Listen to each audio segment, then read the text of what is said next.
Bonjour à tous, cette courte vidéo pour donner suite à un message que je vous ai donné il y a à peu près 15 jours qui s'intitulait « Le Saint-Esprit cherche en toi des traces de la parole de Dieu ». Mais il n'y a pas que moi, Romain aussi avait pris le temps de parler autour de la nécessité de la parole qui était notre nourriture de manière continuelle. Alors, on a désiré être pratico-pratique et j'ai désiré, comme je vous en avais parlé dans le message, vous donner quelques éléments qui vous aideraient à rechercher, avancer, vous aiderait à vous exposer à la parole de Dieu. Dans ce message, je vous invitais, quand je vous disais, le Saint-Esprit cherche en toi des traces de la parole de Dieu, d'ailleurs le lien du message sera dans la description, je nous invitais, je nous encourageais à nous rappeler que nous sommes faits pour absorber la parole de Dieu. La parole de Dieu, rappelez-vous, n'est pas une information, c'est une nourriture. Si tu es invité chez quelqu'un, je ne reprendrai que cet exemple-là, et que la personne t'invite à manger chez elle, tu rentres, ça sent bon, et puis au moment où tu rentres et tu t'installes à table et à la place de te servir, elle te montre le plat et elle te cite la composition chimique, si je puis dire, de chacun des aliments, avec le fer, avec les vitamines D, avec tout le sel, avec le sucre, avec les graisses, tout en milligrammes ou autre. Et puis elle s'en va et elle range le plat, mais tu ne l'as pas mangé. Tu en as eu l'information, tes narines ont senti la bonne odeur, ton estomac a voulu se mettre en route, mais tu n'en as pas mangé. Tu n'as pas pu le déguster. Or, la parole de Dieu se déguste. C'est pour ça que j'ai voulu faire cette vidéo où j'ai ramené quelques éléments ici que vous voyez qui sont à la maison. On en a d'autres, beaucoup d'autres, mais j'ai voulu restreindre à mon commentaire de ce matin parce qu'il faut juste mettre quelques bases et je veux vous donner juste quelques éléments clés. Alors pour commencer, une chose toute simple, pour commencer à se nourrir de la parole de Dieu, donc de la Bible, eh bien il faut une Bible. Ça peut vous paraître bête de dire ça, mais c'est l'élément clé. Vous n'auriez rien d'autre que si vous aviez la Bible, ce serait suffisant. Il ne faut jamais oublier ça. Nos frères et sœurs qui sont persécutés, et d'ailleurs je vous invite à vous renseigner auprès du magazine Portes Ouvertes, je mettrai le lien dans la description pour vous abonner à ce magazine. Ce magazine, si je ne me trompe, pour la France, c'est 11 € par an. Et vous découvrirez des frères et des sœurs qui ne fonctionnent quasiment que avec la Bible. Bien sûr, après, c'est une grâce quand ils peuvent recevoir des enseignements, des personnes qui se déplacent pour faire des sortes d'écoles bibliques sur place, soit en cachette, soit pas. Et ils sont alors le plus heureux du monde. Mais sinon, ils n'ont que leur Bible. Et quand vous savez que parfois, comme il y a tellement de Bibles, eh bien, pour recevoir une Bible et montrer qu'ils sont méritants, ils doivent apprendre le psaume 119 par cœur. Et quand ils le connaissent par cœur, alors on leur remet une Bible, preuve qu'ils désirent vraiment la connaître. Donc, pour apprendre à connaître la parole de Dieu, il faut une Bible. Je vais plus loin, il faut ta Bible.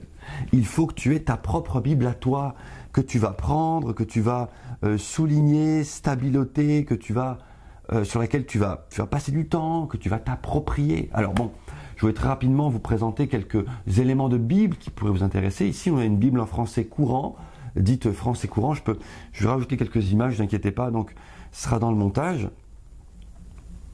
Donc, voyez-vous ici, là c'est une Bible voilà, en français courant, ok, qui est bien sûr, elle a vécu, elle est abîmée, j'en suis désolé, mais c'est ma Bible, voilà, j'ai toutes mes annotations dedans. Vous avez ici une Bible, tout du moins là c'est le Nouveau Testament seulement qui est parole vivante. Alors la français courant, ce qui est top, c'est qu'elle est vraiment écrite pour des mots d'aujourd'hui. Elle tient encore le choc, j'ai envie de dire, au niveau du vocabulaire. Vous savez qu'il change tellement vite.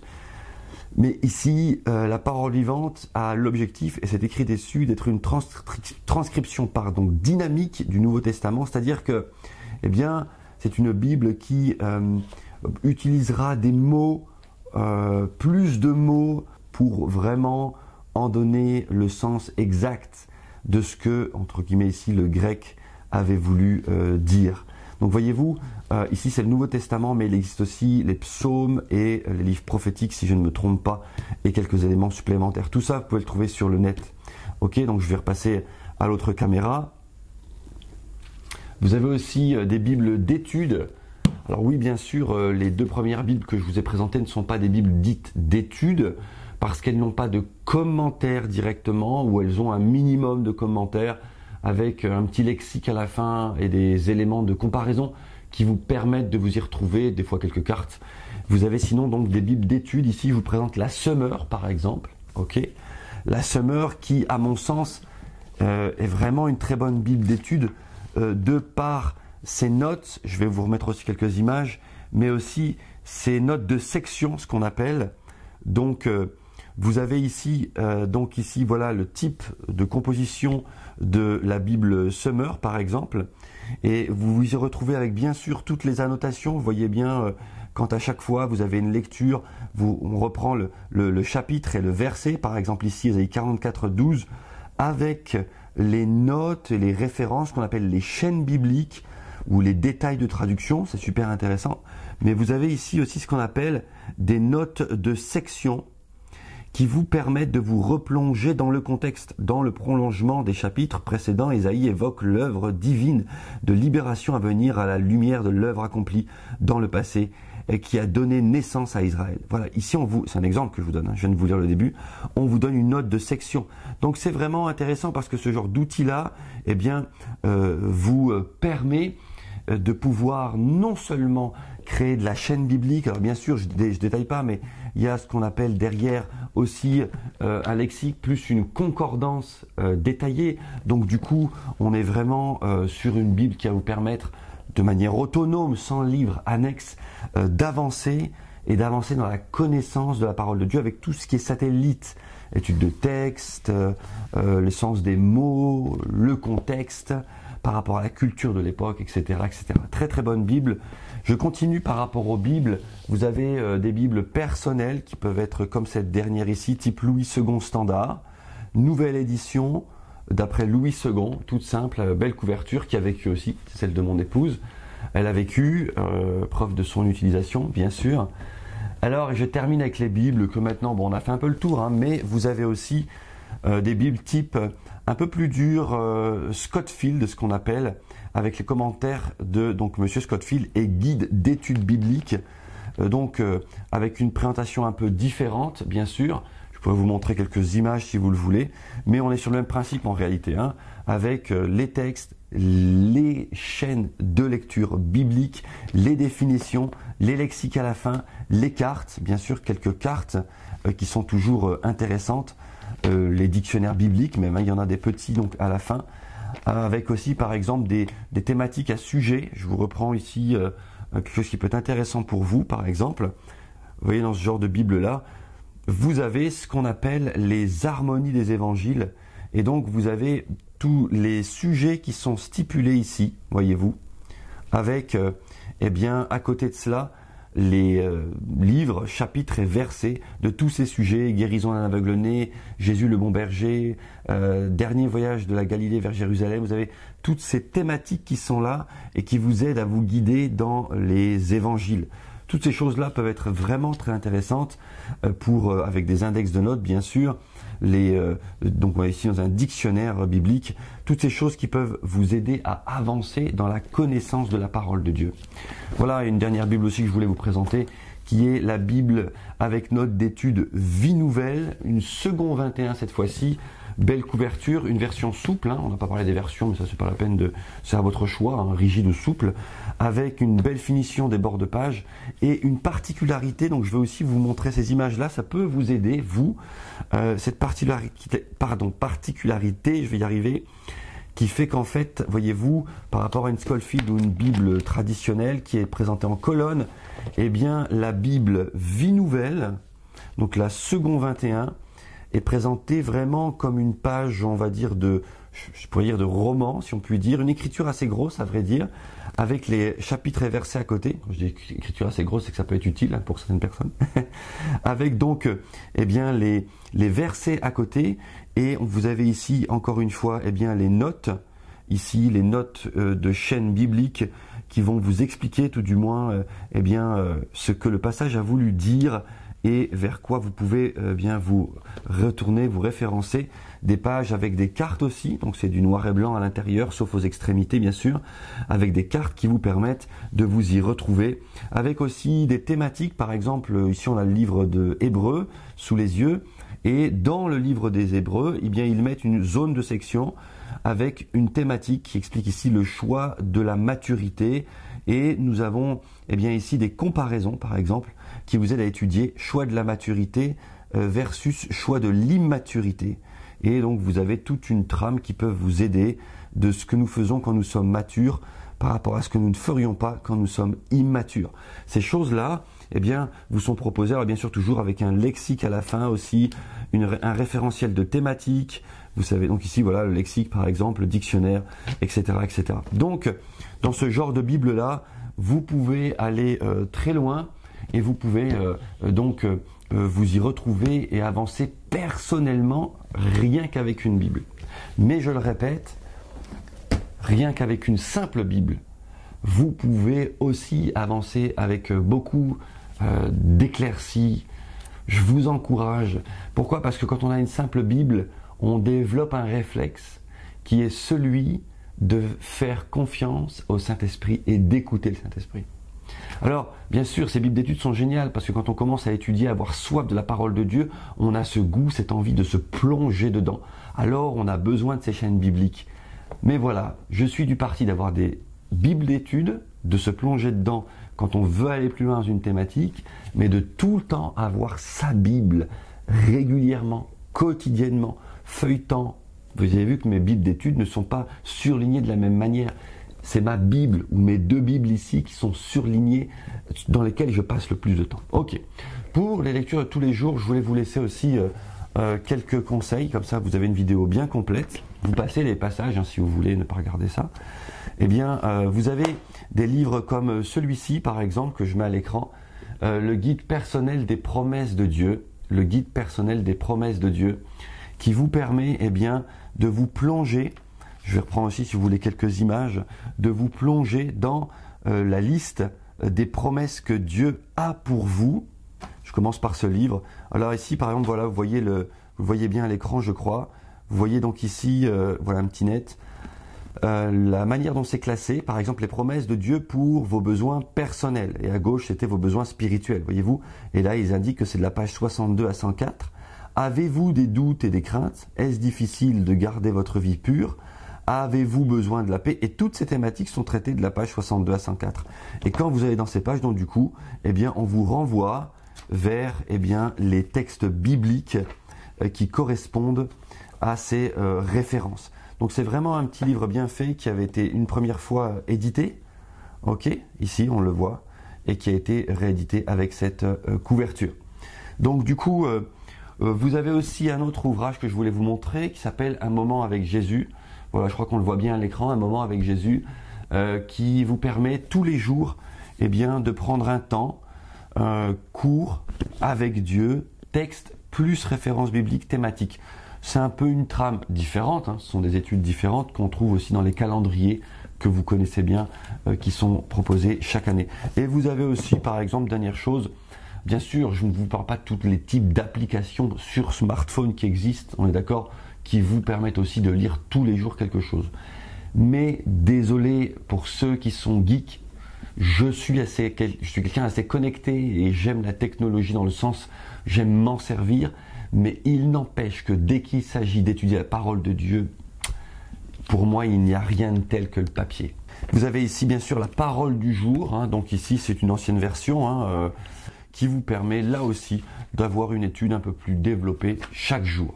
Maintenant, si ces études vous aident, c'est une bonne chose, mais je reviens, n'oubliez pas, rien de tel que de vous plonger dans votre Bible avec votre chaîne de lecture à vous. Vous savez, quelque chose qui vous aura titillé, vous savez, un détail qui vous aura attiré et avec lequel vous aurez parcouru votre Bible. commencez, si vous êtes juste au début, par lire par exemple les évangiles, la vie de Jésus. Commencez par Matthieu, Marc, Luc, ces 3 évangiles qui sont ce qu'on appelle les synoptiques, qui se ressemblent tellement.